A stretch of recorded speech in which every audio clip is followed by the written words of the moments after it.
دا ملک په سرکونو لویولو نه راټینګي. ملک د غریب سره په درد باندې ټیکيږي. نن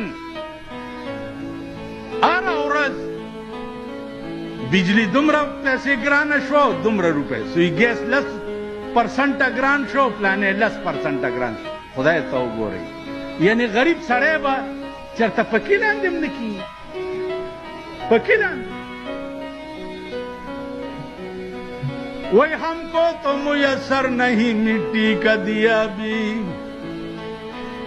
ہم کو تو میسر نہیں مٹی کا دیا بھی، گر پیر کا بجلی اور چراغوں سے ہے روشن.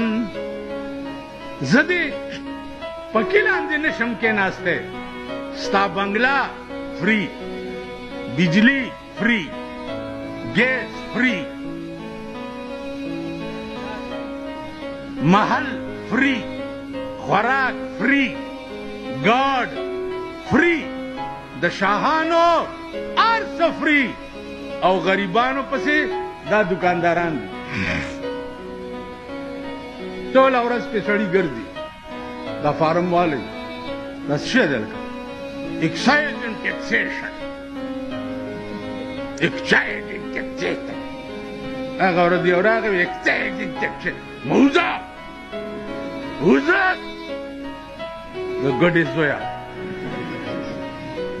بیا یې فارمونه په کورونو تقسیم کړي دي او په فارم لیکلي دي چې 1 ہفتے کے اندر اندر اس فارم کو دفتر میں داخل کرنا ہوگا.